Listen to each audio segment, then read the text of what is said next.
Shohei Ohtani finally cracked. The Dodgers refuse to let him fall. That's what great teams do.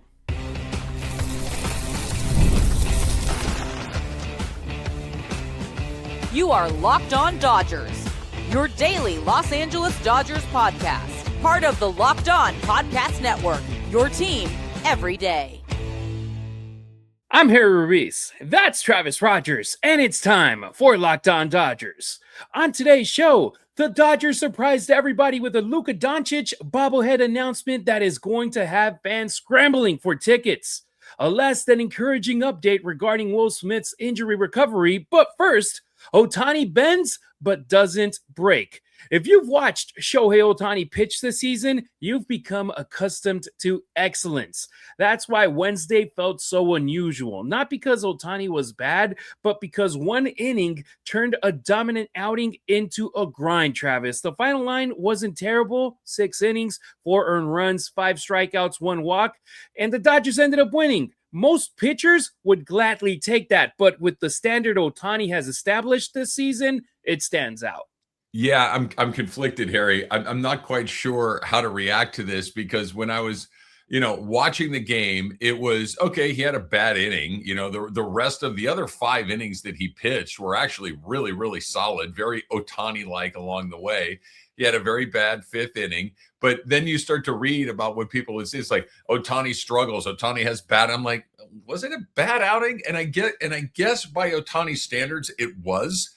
But only by his standards was it a bad outing. He picked up a win. He pitched through 6 innings. He gave his team a chance to win. He was able to do a thing that I think is a really good indicator of a guy that is, I don't want to say becoming a great pitcher because he's been a great pitcher, but is a great pitcher that even after a garbage inning or a really lousy inning, he goes right back out there and settles down again and puts up a 0 after putting up a crooked number. And that's what he did in the 6th inning. So certainly not his best, certainly not something that, you and I are going to be talking about 100 years from now, as far as, one of the classic Ohtani games, but good enough. And I think that good enough for him is gonna have to do every once in a while. You can't be Superman every single day. They tried to do it with that pinch hitting appearance. I'm sure we'll talk about that at some point, which was, I had everybody ask me, but hey, what happens now? It's like, guys, they just burn the DH. It's not that complicated. Just everybody calm down.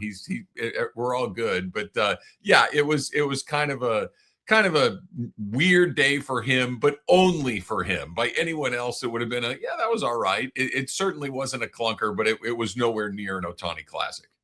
Yeah, and the first 4 innings were exactly what we've come to expect, what we've seen: efficient, in command, missing bats, limiting traffic, and the Rays really didn't have much going. If you go back to the first game on Monday all the way to Wednesday, the Dodgers pitching didn't allow a run for 20 consecutive innings. Yeah. And then the 5th inning arrived. Everything that had been working suddenly got complicated. And Travis, it all started with a walk, then a double, a sac fly, then hit after hit after hit, 3 of them in a row. And the Rays put together their longest and most productive stretch against Ohtani in all season. Nobody had gotten more than 3 runs against Shohei Ohtani this year. The Rays did it in a single inning. And Travis, that first walk, even Shohei Ohtani in his post-game press conference, he alluded to it because this, like you said, it almost seems like it starts with a walk. And the Rays, when they get a runner on base with no outs, very few times they just let a team go unscathed. Yeah, it's just one of those weird baseball things. It's one of the many reasons that I love this game the way that I do. It's just that if you give someone a freebie, especially to start an inning, it's like the baseball gods are offended by it. It's like, no, you can't do that.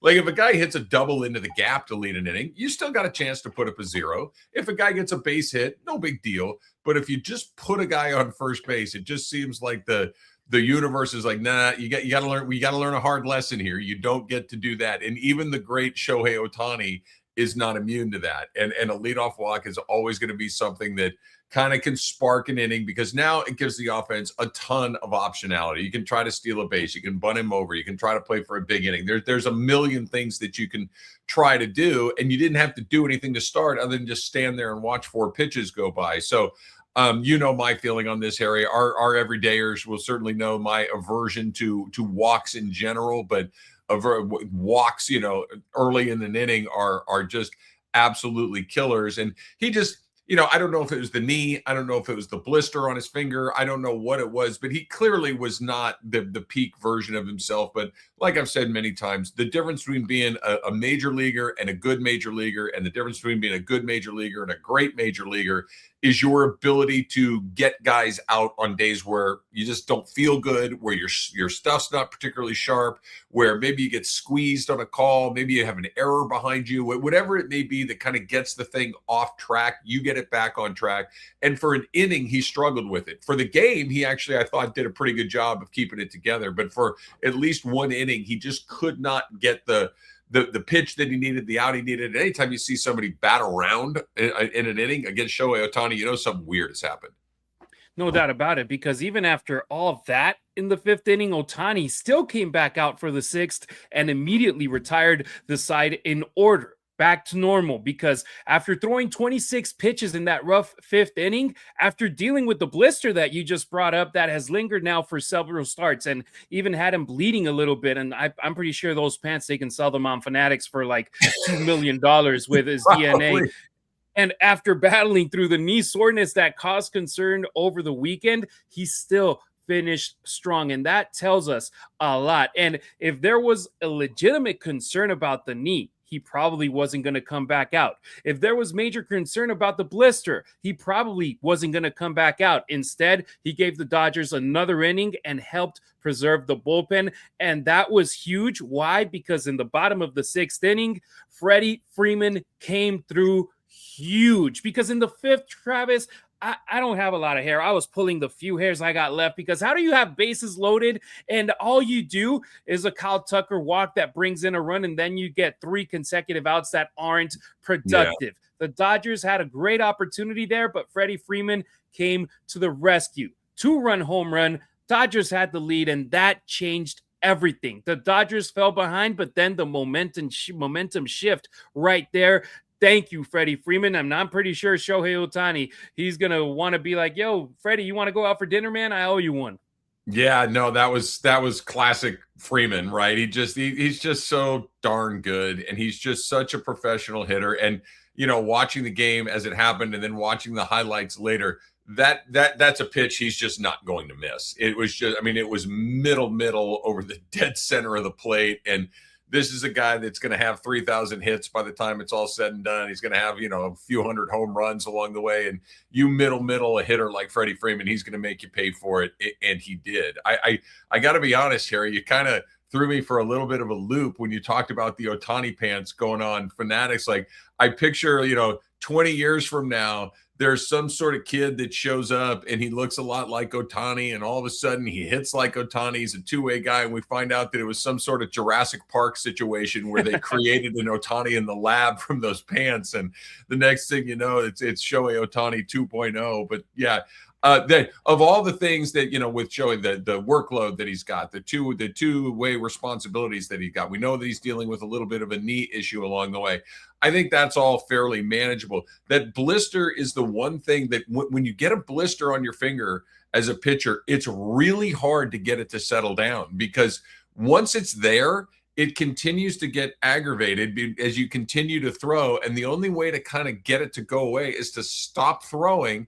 And as you stop throwing, that callus softens, which means the next time you go to throw some more, it's soft and it tears again. And it's kind of this very, self-fulfilling process where it's very hard to get on top of a blister on your hand. Now, they didn't seem too concerned about it, but of all the things we've heard about Shohei, the blister on the finger is the thing that made me go, okay, those can be very tricky to get under control. So I'm interested to see what happens next with that.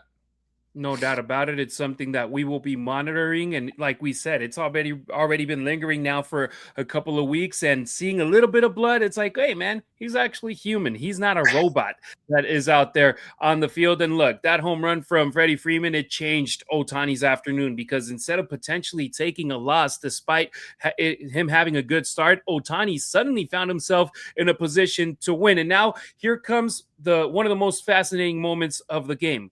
I was actually walking out to the car. We went to physical therapy with my daughter, and I read a Twitter update from Jack Harris from the California Post about Otani grounds out on the first pitch. I was like, that's wrong. He wasn't Yeah. in the lineup today. And then I was like, Yeah. oh crap, he came in to pinch hit for the designated hitter spot for Miguel Rojas. And it's like, wait, what's going on here? And Travis, there's a rule. You can bring in the pitcher that might be leaving the game in the designated hitter spot, but then you lose the DH spot. He can't go up for a second at bat the rest of the game. In a one-run game, do you agree with the decision to give him a shot, to give him an at bat? And let's remember, the Dodgers were up by one. It was the sixth inning. And if everything went to the way that they planned, which it ended up being a win, they only had 2 more innings to cover. So you would have needed to get 4 people on base to then get to the DH spot again, which was literally the last spot in the lineup that didn't get another turn at the end of this game. Yeah, I'll be honest, Harry. I'm surprised they don't do it every time. It makes perfect sense to me, whether they're ahead, behind, or whatever. Once you've decided that he's coming out of the game and his spot comes up in the order, why not take him? Now he can't have come out of the game, obviously, but if you're at that point, like I mean, let's just call it what it is.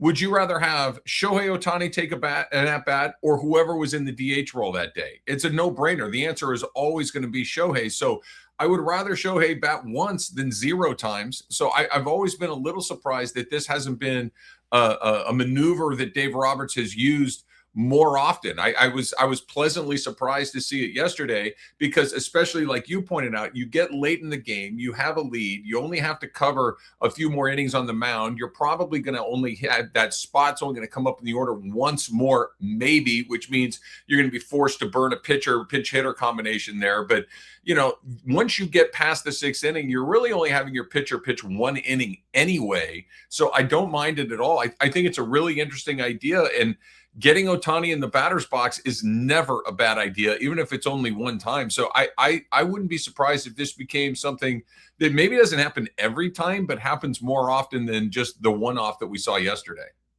Yeah, and we're pretty much a year into Ohtani pitching again for the Dodgers. And it's the first time that this happens in a game where Ohtani doesn't start as a DH, where he's only pitching, and then he's used as a pinch hitter in the DH spot. And Dave Roberts said Max Muncy and Ryan Ward were going to be available if that spot came up again. Muncy actually ended up going into the game for Tommy Edman, who made his season debut on Wednesday. So Ryan Ward would have been the guy to hit in case the Dodgers fortunately didn't choke that lead in the 9th inning, where things got really interesting with Alex Vesia, but fortunately he got out of it right there, Travis. It was very close, but the bullpen delivered. The bullpen once again didn't allow a run, and the Dodgers got a win. And look, I don't think Wednesday was about concern.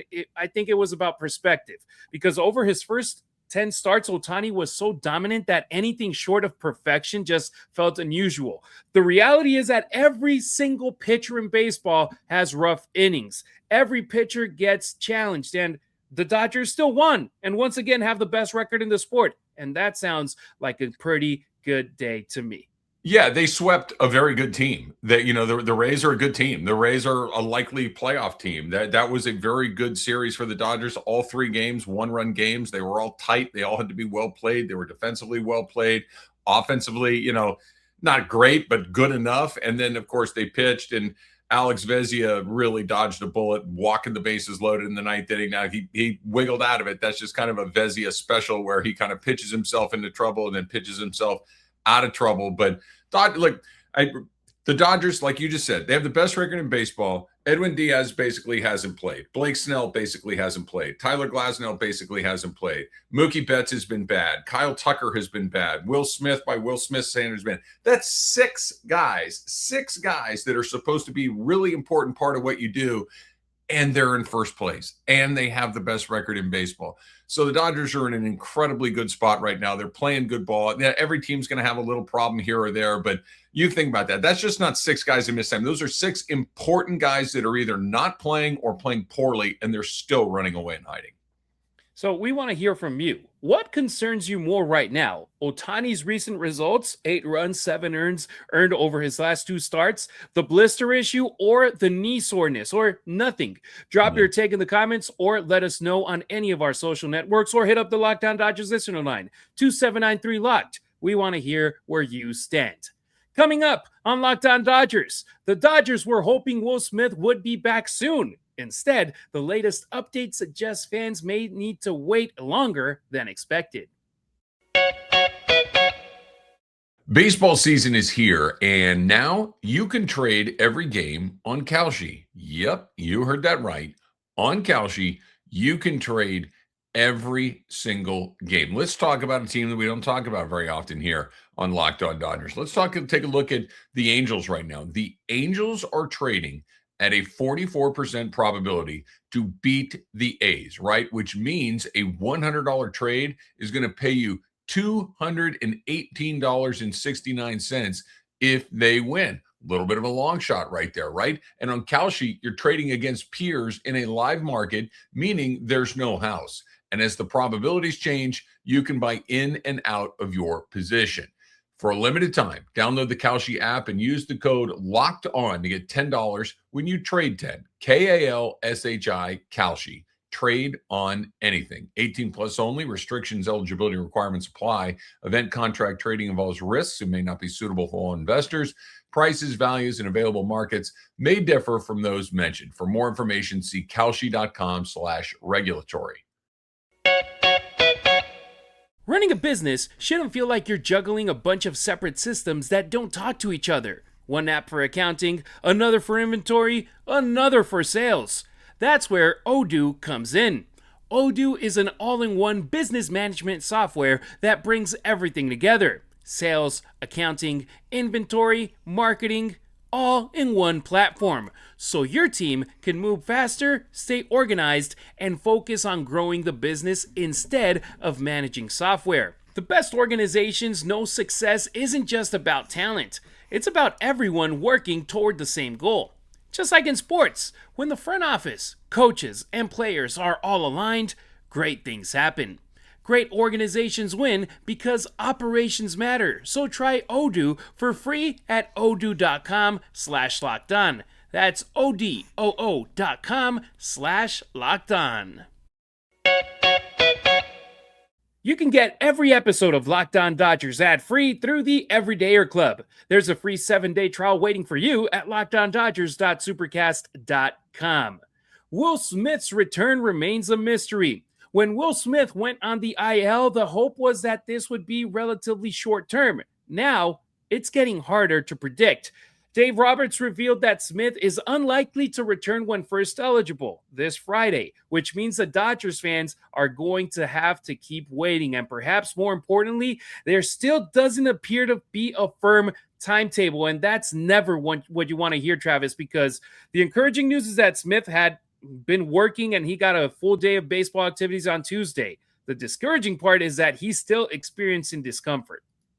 Yeah, I think of all the guys that the Dodgers have been missing or have been down and injured and whatnot, this is the one that I think is the most meaningful for the Dodgers over the course of the remaining part of the season and whether or not they perform at their best in the postseason. He's incredibly important to what they do, and mostly because, and kind of keep in mind where I'm going with this. It's who's playing in his place. Dalton Rushing is been a really good player. He's kind of become a very useful offensive player. He's getting better behind the plate. But I got to be honest, like Dalton Rushing scares the daylights out of me as far as his emotions go. Like he is an incredibly emotional player and a guy that can get on tilt fairly easily. We've seen it before, right? We've seen him get under the skin of opponents. We've seen him get under his own skin. Like he's an emotional guy. I don't know if I want my catcher to be an emotional guy. I want my catcher to have more of a demeanor like Will Smith, which is just flat and not competitive. I mean, Will Smith, we know, is one of the more competitive guys on this team, but just entirely reliable and stoic and going to make the right decision based on the right, moment in time. I don't know if Rushing is there yet. So, look, there's still tons of time. We're in the middle of June. There's a lot of baseball left, and we know that Will Smith is a tough guy. I don't expect anything other than for him to come back and be Will Smith. But of all the guys that they can't afford to miss moving through a long period of time, getting closer to the postseason, I put Will Smith right near the top of the list just because of the steady hand that he has on the wheel.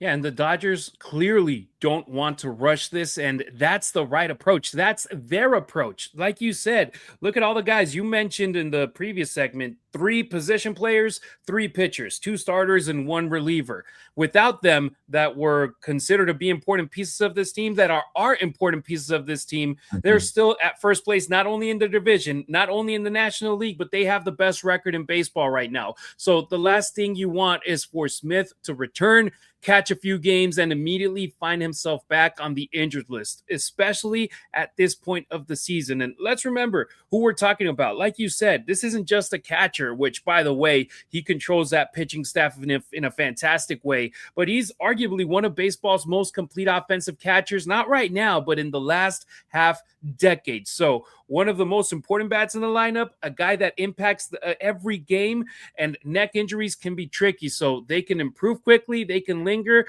The Dodgers don't want to mess around and find out by playing him that it's going to be a rougher situation. We already saw this team go without Will Smith towards the end of last year. We don't want them to be in that same spot this year. No, we talk about the Dodger minor leaguers all the time and about how they have this incredible, surplus of talent, and in particular in the outfield, in particular on the pitcher's mound. And they do. They just, one guy after the next. The place where they're a little thin as far as the prospects go is behind home plate. They don't have a ton of depth right there. And oddly enough, that was a place that they did have a great deal of depth going back a few years ago, where there was Kyber Ruiz, Dalton Rushing, like Hunter Fiducia, like all of these different guys were there. And you had the opportunity to just kind of, we'll use this. Okay, don't him, next guy. Well, they don't have the next guy right now. They're really kind of thin at that spot.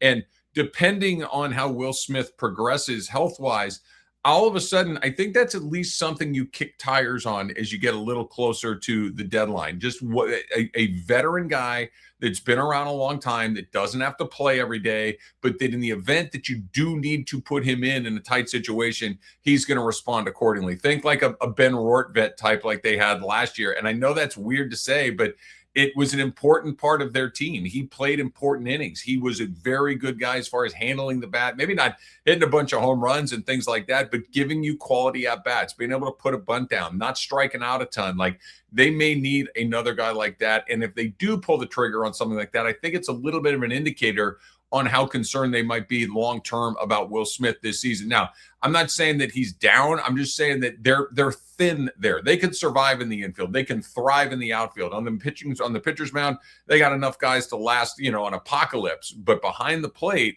they really don't have depth like that. So don't be surprised if they look around a little bit there. Yeah, Carlos Garcia in our premiere, one of our listeners, viewers on YouTube yesterday, was saying, call up Ben Rortvedt. I was like, buddy, he's not even in the organization. He's with the Mets right now, and he's injured over there as well. Once healthy, I wouldn't be shocked if they go and try to get him. But for the moment, the Dodgers have Dalton Rushing. The Dodgers have Chucky Robinson. And ultimately, the Dodgers are fortunate that this situation isn't happening in October, because while Smith's absence hurts, the bigger question is simply how long they'll need to just survive without him. And they're not just surviving, they're actually doing a pretty good job without him. So my question to you is, how many games do you think Dalton Rushing should catch per week, even after Will Smith returns? Right now, he's not on super fire, but hopefully he does catch fire over the weekend against the Orioles. Drop your answer in the comments or hit us up on social at Harry Ruiz on X, at Harry_Ruiz on Instagram, or on TikTok at Harry Ruiz_. Travis, he's available on X and IG at Travis Rodgers. Next on Locked On Dodgers, the Dodgers shocked fans with an announcement nobody saw coming. A giveaway featuring one of the biggest stars in Los Angeles sports, and his name isn't Shohei Ohtani. Have you ever noticed how the second you search for something online, ads start following you everywhere? Or you're traveling and get blocked from your usual websites, streams, or games with that not available in your region message? That's why more people are turning to Proton VPN. It's a secure VPN that protects your privacy, keeps your data safe on public Wi-Fi, and lets you access the internet the way it should be, open and on your terms. Backed by strong European privacy laws and independently verified no-logs policy, Proton VPN focuses on protecting users, not tracking them. In baseball, we're always looking for an edge. The same applies online. Proton VPN gives you control and peace of mind. When traveling, I need to connect to unknown Wi-Fi networks that may not be secure, so the extra protection Proton provides makes me feel much safer.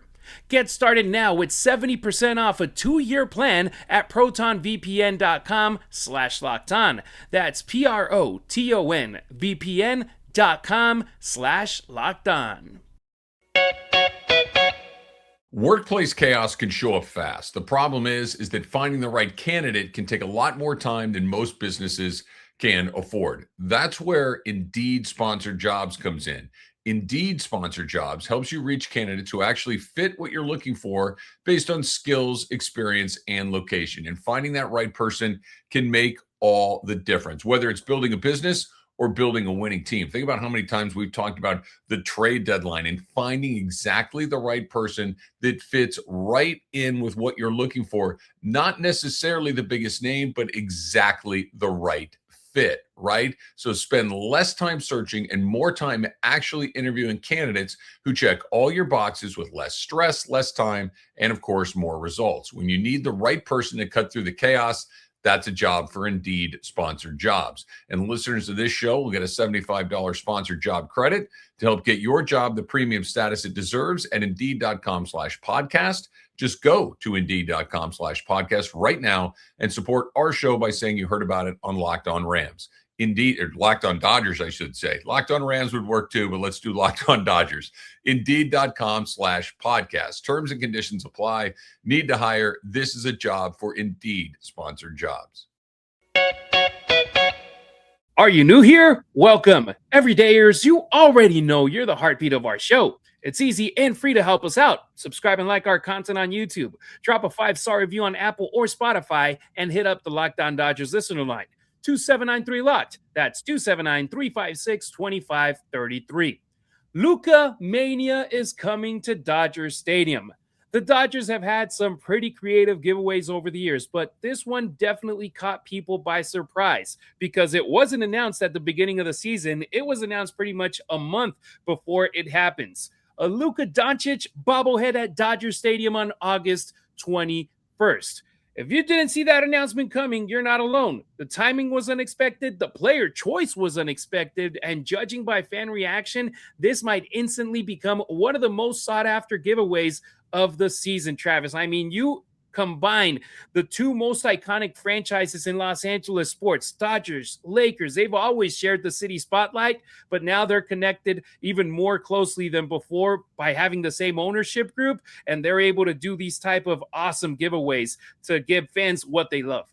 Yeah, don't be surprised if this becomes a very regular thing between the Dodgers and the Lakers and the synergy and the relationship that they're going to have moving forward. There's a Shaq bobblehead coming up this weekend, right? We've seen a Caleb Williams bobblehead at Dodger Stadium either last season or a couple of seasons ago when he was still at SC. Like those crossover ones are really fun. And Luka is just a grand slam, right? I mean, Luka is the best player on the Lakers right now, arguably the most popular player on the Lakers. So yeah, for sure. I think what would be interesting is if we kind of start to go back the other way. Like, what if we have a Shohei Ohtani bobblehead in a Laker uniform one night? I think that would be kind of fun just to kind of mix and match along the way. But look, the Dodgers have cracked the code on promotions. They are so good at getting people excited to show up and get a bobblehead or get a T-shirt or a jersey or whatever, a ring, you know, all of the things that they give away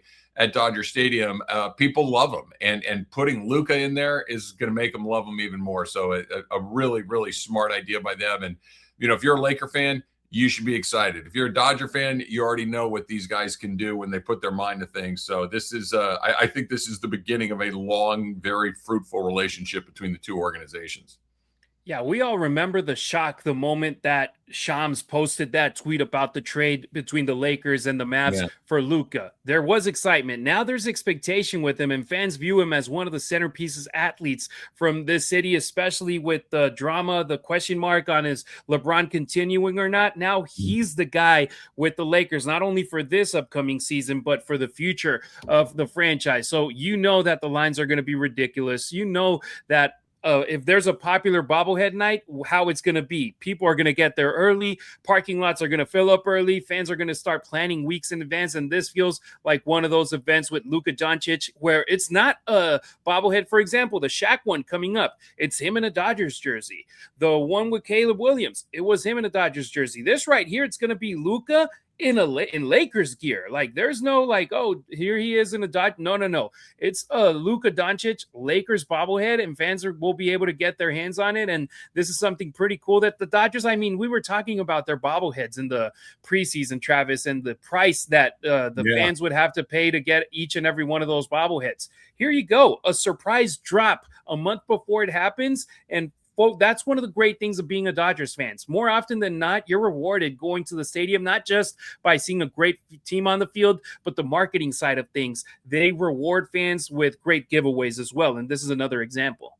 I hope they continue to do it. And I hope they kind of, open up the targets that they can do as far as bring, like, who wouldn't want a Myles Garrett bobblehead or a Matthew Stafford or a Puka Nacua or these other teams that, are here in LA and have elite marquee players like Luka, like Caleb Williams, like these guys that just are not just, popular for teams or for fans of their particular teams, but they're just popular across the board. Who doesn't like Matthew Stafford? Who doesn't like Puka Nacua? Like it seems like a no-brainer. Luka certainly falls right in the middle of the sweet spot in that we're talking about. And like you said, the Dodgers just we know about the money. We know about all the things that we've talked about ad nauseum, but they're just really good at making sure that fans have a tremendous experience inside the ballpark, really from the moment you get there to the moment you leave. Is it expensive? Absolutely. Can it be frustrating to spend that kind of, no doubt about it. But unlike some other teams, at least, a lot of that money's going back into things like this and making sure that you have a great experience. And Luka bobblehead, sure, why not? Let's get it going. Fans are definitely going to be lining up and ready to buy those tickets ASAP and be able to be there at the stadium. And Luka's going to be there. He's going to throw out the first pitch. And a lot of the Dodgers players are going to be marking out because they have Luka Doncic there. There's going to be a lot of jerseys being thrown around. And shout out to the Dodgers. Great giveaway right here. So let me throw this one to you. Will you be trying to get the Luka Doncic bobblehead on August 21st? And where does it rank among Dodgers giveaways you've wanted most? Let us know in the YouTube comments or reach out on social media. All right. That's going to do it for today's episode. Thank you for making Locked On Dodgers your first listen of the day, and thank you for making Locked On the #1 sports podcast network, now celebrating its 10-year anniversary. We'll be back on Friday where we'll go over Jeff Passan's top 100 trade candidates that he connected with the Dodgers as a potential fit for. If you're with us every day, check out the Everydayer Club. You'll get Locked On Dodgers completely ad-free, access to our members-only Discord, and more perks along the way. Join the party at lockedondodgers.supercast.com. If you're watching on YouTube, stick around and check out the 24/7 National Locked On Podcast Network YouTube channel. And if you're listening on audio, make Locked On MLB your second listen of the day. Travis and I appreciate you riding with us. Until next time, keep it real. Keep it Dodger Blue.